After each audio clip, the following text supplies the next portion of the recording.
dağların qucağında bir təbiət sən verik.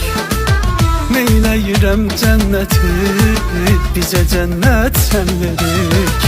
Sən dağların qucağında bir təbiət sən verik.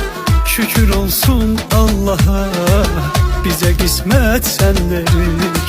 Hər dağında, daşında nə qədər sirlər yatır. Bu təbiətdən hər kəs behiştin ətrindadır. Hər dağında, daşında nə qədər sirlər yatır. Bu təbiətdən hər kəs behiştin ətrindadır. Hamını heyran eden sefalı ünvan verik. Adı yaddaşta kalan dillere dastan verik.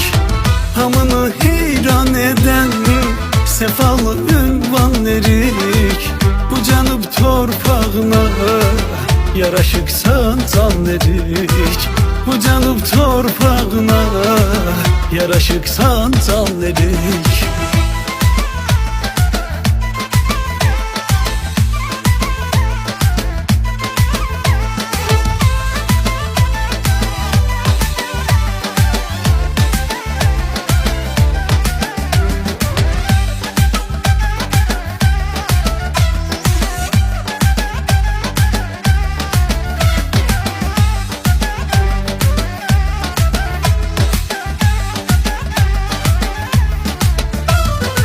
Qəhrəmanlar yurdusan, hər ürəkdə var adın.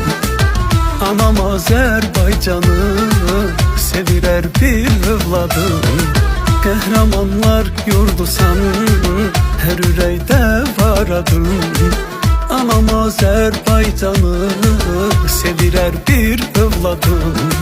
Yumruq kimi birləşən insanların var sənin. Canını kurban veren igidlerin var senin. Yumruk kimi birleşen insanların var senin. Canını kurban veren igidlerin var senin. Hamını heyran eden sefalı ünvan verik. Adı yaddaşta kalan dillere dastan verik. Hamını heyran eden sefalı ünvan verik.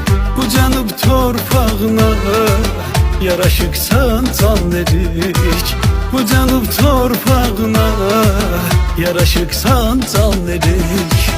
Hamını heyran eden sefalı ünvan verik. Adı yaddaşta kalan dillere dastan verik.